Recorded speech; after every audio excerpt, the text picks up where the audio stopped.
एक बार एक व्यक्ति सिंध प्रांत से 1 लाख रुपए का रूहानी इत्र लेकर वृंदावन गए, क्योंकि उन्होंने संत श्री हरिदास जी महाराज और बाके बिहारी के बारे में सुना हुआ था।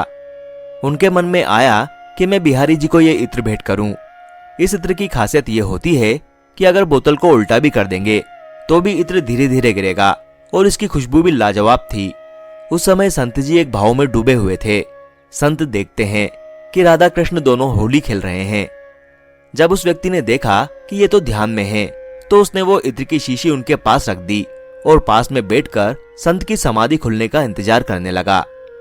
तभी संत देखते हैं कि राधा जी और कृष्ण जी एक दूसरे पर रंग डाल रहे हैं। पहले कृष्ण जी ने रंग की भरी पिचकारी राधा जी के ऊपर मारी और राधा रानी सिर से लेकर पैर तक रंग में रंग गई। अब जब राधा जी रंग डालने लगी तो उनकी कमोरी यानी कि छोटा घड़ा बिल्कुल खाली था। संत को लगा कि राधा जी तो रंग डाल ही नहीं पा रही है, क्योंकि उनका रंग खत्म हो गया है। तभी संत ने तुरंत वो इत्र की शीशी खोली और राधा जी की कमोरी में डाल दी और तुरंत राधा जी ने कृष्ण जी पर रंग डाल दिया। हरिदास जी ने संसारिक दृष्टि में वो इत्र भले ही रेत पर डाला था, लेकिन आध्यात्मिक दृष्टि में वो राधा रानी की कमोरी में डाला। उस भक्त ने देखा कि इन संत ने सारा का सारा इत्र जमीन पर गिरा दिया।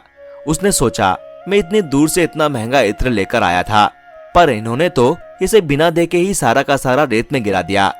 मैंने तो इन संत के बारे में बहुत कुछ सुना था, लेकिन इन्होंने मेरे इतने महंगे इत्र को मिट्टी में मिला दिया।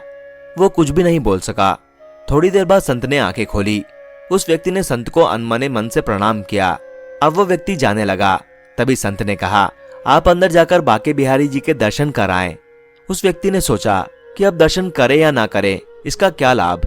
इन संत के बारे में जितना सुना था सब उसका उल्टा ही पाया।